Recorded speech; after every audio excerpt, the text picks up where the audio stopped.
నమస్కారం మిత్రులందరికీ, నేను మీ జర్నలిస్ట్ రమేష్ని. Welcome to RGTV Telugu news channel. దయచేసి ఈ వీడియోని మాత్రం స్కిప్ చేయకండి, పూర్తి స్థాయిలో మాత్రం చూడడానికి అయితే ప్రయత్నం చేయండి. ఇన్ని రోజులుగా సీతక్క చేసిన పనితీరు మనం అన్ని రీల్స్ లో చూసిందే. మరి కేటీఆర్ చెప్పిన ప్రభావం చూసుకుంటే మాత్రం రీల్ స్టారా లేకుంటే రియల్ స్టారా అనేది ఈ రోజు తెలుసుకునే ప్రయత్నం అయితే చేద్దాం.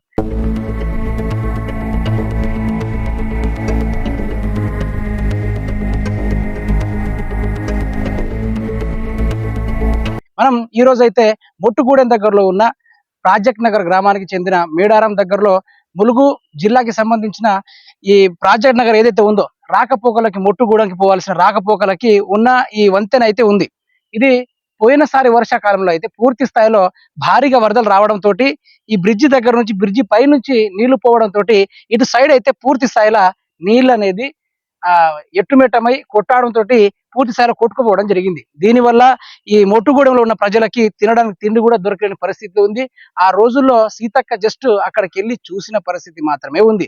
మరి ఈ రోజు కాంగ్రెస్ ప్రభుత్వము పూర్తి స్థాయిలో లక్షలాది ఎకరాలకు నీళ్లు అందించే కాళేశ్వరం ప్రాజెక్ట్ మీద ఇంత ఇంత జస్ట్ క్రాక్ వస్తే దాన్ని పదే పదే చూపించుకుంటూ ప్రభుత్వం మీద దొంగ మాటలు మాట్లాడి ప్రభుత్వాన్ని ముందుకు నడిపేయడానికి 5 నెలలు టైం పాస్ చేసేసి ప్రభుత్వాన్ని ముందుకు నడిపారు. అదే విధంగా ఇదే కాంగ్రెస్ పాలనలో 6 నెలలు, ఈ పాటికి 6 నెలలు అధికారంలో వచ్చినప్పటి నుంచి ఇంకో నెల అయితే కాలం అవుతుంది. వర్షాకాలం అయ్యి మళ్ళీ వరద ప్రవాహం రావడం జరుగుతుంది.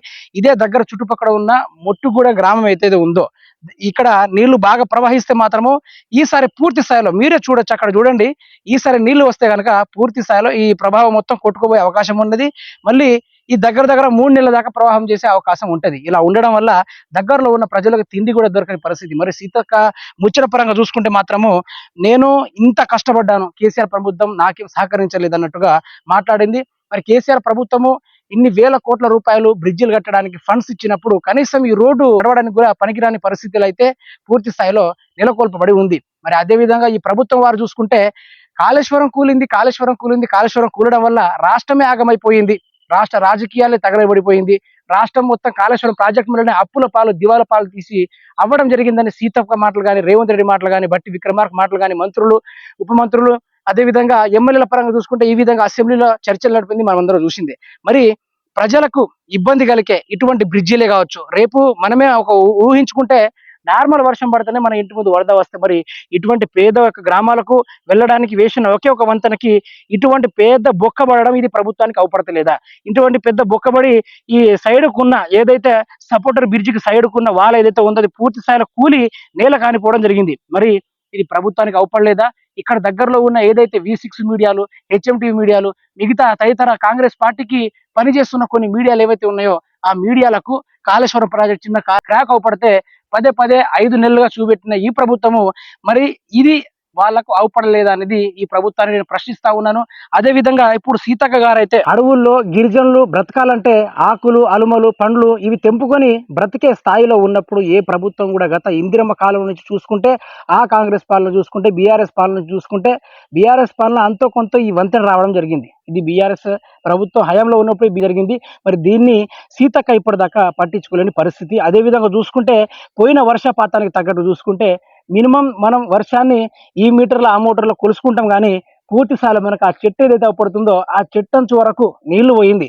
మరి ఇక్కడ అదే విధంగా చుట్టుపక్కల ఉన్న గ్రామాలు ఏవైతే ఉన్నాయో పూర్తి స్థాయిలో నేటమట్టం అయిపోవడం జరిగింది. గూడాలు మునిగిపోయాయి. ప్రజలు ఎటు చూడలేక ఏం చేయని స్థితిలో కొండలపైన ఉరకడం జరిగింది. గత నెల దాకా ఆ కొండలపైన ఉండి అక్కడే తిని వాళ్ళు ఏం తిన్నారో ఏం తాగారో తెలియకుండా జీవనం కొనసాగించారు. మరి ప్రభుత్వము సీతక్క 10 సంవత్సరాల అధికారంలో ఉండి 15వ సంవత్సరంలోకి అడుగు పెడతా ఉన్నది. మరి ఇందులో ఈమె ఇంకా చేస్తుందా, లేకుంటే గత ప్రభుత్వాన్ని విమర్శించుకుంటూ ముందుకు పోతా ఉంటుందా, లేకుంటే నేను గిరిజన బిడ్డని, ఆదివాసీ బిడ్డని, నేను ఈ విధంగా కాపాడుకునే ఒక ప్రజా నాయకురాలని చెప్పుకునే ఈ మేడం గారికి అయితే మరి ఈ సమస్యలు అయితే అవపడతలేదా? ఇదే విధంగా ఇటు క్రాక్ చూసుకోండి. ఈ క్రాక్ చూసుకుంటే ఈ క్రాక్ పూర్తి స్థాయిలో ఇలా ఉంటే ఇది ఒక వర్షానికే తట్టుకోలేనప్పుడు మరి ఇంత చిన్న బ్రిడ్జే ఇంత కన్స్ట్రక్షన్ చేసినప్పటికీ ఇది ఆగకపోయినప్పటికీ కాళేశ్వరం ప్రాజెక్ట్ ఏ విధంగా ఆగుతుంది మీరే చెప్పండి ప్రజలరా? కాళేశ్వరం ప్రాజెక్ట్ ఏదైనా ఆగడానికి మనకి ఛాయిస్ ఉందా? అంత పెద్ద బ్రిడ్జి లక్షల ఎకరాలకైతే సాగులోకి పొలాలకు నీళ్ళు అందించింది కేసీఆర్ గవర్నమెంట్. మరి సీతక్క ఏం చేసింది? ఇదే ఇప్పుడు మంత్రి నియోజకవర్గంలో ఇంకొక నెల అయితే ఇటు వర్షపాతం ఈసారి మనకైతే భారీగా వర్షాలు వస్తాయనే సూచనలు అయితే వాతావరణ శాఖ చెప్పడం జరిగింది. మరి సీతక్కకి ఇది ఎందుకు కంట రావడం లేదు? మరి సీతక్క ప్రజల్ని ఏం చేయాలనుకుంటది? ఆదివాసి బిడ్డల్ని అడ్డు పెట్టుకుని రాజకీయాలు ముందుకు సాగించాలని చూస్తుందా? లేకుంటే ప్రజలను బాగుపెట్టడానికి ఏదైనా మంచి స్కీములు పెట్టడమా? లేకుంటే కూలిపోయినటువంటి బ్రిడ్జిలకి ఏదైనా కూలిపోయిన బ్రిడ్జిలకి ఏదైనా రీకన్స్ట్రక్షన్ చేయడం, ప్రజలకు తార్ రోడ్లు వేయించడం ఇట్లాంటివి చేస్తుంది అనేది ఇక వారిని స్టేట్ వార్డుగా నేనైతే ప్రశ్నిస్తా ఉన్నాను. దయచేసి సీతక్క గారు, మీరు ఇన్ని రోజుల నుంచి ఉన్నది వేరే అధికారం, ఇప్పుడు మీరు బడ్జెట్ పైన కొట్లాడి గిరిజన ప్రజల్ని కాపాడుకుంటారా, లేకుంటే వచ్చే ఎలక్షన్ల వీరి ద్వారానే ఓడిపోవడానికి ఛాయిస్ ఉందా అనేది మనం రాబోయే రోజుల్లో వేచి అయితే చూద్దాం. దయచేసి మిత్రుల గుర్తుపెట్టుకోండి, ఈ కూలిన చిన్న బ్రిడ్జిని కన్స్ట్రక్షన్ చేయలేని ఈ కాంగ్రెస్ ప్రభుత్వం, ఇదే సీతక్క మంత్రిగా ఉన్న సీతక్క అంత పెద్ద కాళేశ్వరం మీద వేలెత్తి చూపెట్టడానికి వీళ్ళకైతే అర్హత లేదనే నా వరకైతే నేను చెప్తున్నాను. మీకు నిజంగానే ఈ ప్రభుత్వంలోని మంత్రిగా పదవిలో కొనసాగిస్తున్న సీతక్క గారికి చెప్తున్నాను, మీరు నిజంగా ఇదే గిరిజనులతోటి ఓట్లు వేయించుకొని గెలిచిన వారే అయ్యి ఉంటే మీరు దయచేసి ఈ పూర్తి స్థాయిలో కూలిపోయిన బ్రిడ్జికి అయితే మీరు కన్స్ట్రక్షన్ చేపియాలి.